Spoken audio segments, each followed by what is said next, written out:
ఉన్నప్పుడు ఎందుకే ప్రభుత్వం అసలు ప్రభుత్వం అనవసరం కదా ఇక ఎందుకు చేస్తున్నారు ఈ దరిద్ర పని? పైగా పదే పదే పదే పదే ఇప్పుడు సిగ్గు తెచ్చుకోవాల్సింది అంటే మన పక్కన ఉన్న తెలంగాణ కేసీఆర్ మొత్తం 30-31 కాలేజీలు అక్కడ.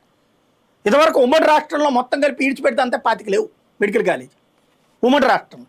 అట్లాంటిది ఇవాళ అక్కడ దాదాపు 30-32 వచ్చి అన్ని government medical college, government medical college, government hospital ప్రతి జిల్లాకి. ఎన్ని జిల్లాలు అయితే కొత్తగా పెట్టారో అన్ని జిల్లాలకి, ఇదివరకు ఎన్ని 10 జిల్లాలే కదా తెలంగాణ ఉమ్మడిగా ఉన్నప్పుడు.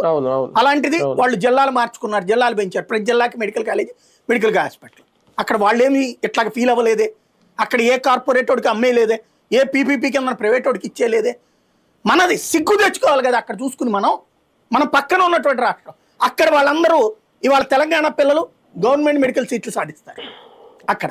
మన వాళ్ళు ఇక్కడ ప్రైవేటు పీపీపీ వాడి దగ్గరికి వెళ్ళి డబ్బులు లేకపోతే చదువు మానేసుకుని కూర్చోవాలి. ఇంకెన్నేళ్ళు మనల్ని దోచుకోవడం, పబ్లిక్గా దోచుకుంటున్నారు. మనల్ని మధ్యతరగతోడు చదవలేడు, ఎందుకంటే అంత ఫీజు ఎవడు కడతాడు? ఇప్పుడు గవర్నమెంట్ కాలేజీలో 16,000 రూపాయలు ఏడాదికి, 16,000 రూపాయలు ఏడాదికి. 5 ఏళ్ళు కదా మెడికల్ కాలేజీకి. 5 10 50, 5 6 30, 80,000 పైన అది ఇది కలిపితే 2 లక్షలు అవుతుంది. 2 లక్షలు ఎఫర్ట్ చేయగలడు. ఈవెన్ పేదవాడు కూడా ఎఫర్ట్ చేయగలడు. ఇవాళ పేదవాడు కూడా ఏడాదికి 4 లక్షలు సంపాదిస్తున్నాడు, ఎఫర్ట్ చేయగలడు. మధ్యతరగతి వాళ్ళు ఎఫర్ట్ చేయగలరు, ఎందుకంటే కనీసం ఒక 4-5-6 లక్షలు అయితే సంపాదిస్తున్నాడు కదా మధ్యతరగతి. కాబట్టి 10 లక్షల లోపు సంపాదిస్తున్నాడు కాబట్టి వాళ్ళు ఎఫర్ట్ చేయగలరు.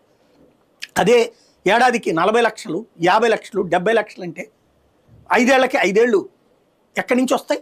3.5 కోట్ల రూపాయలు డబ్బులు వస్తాయా? 5 5లు 2.5 కోట్లు డబ్బులు వస్తాయా?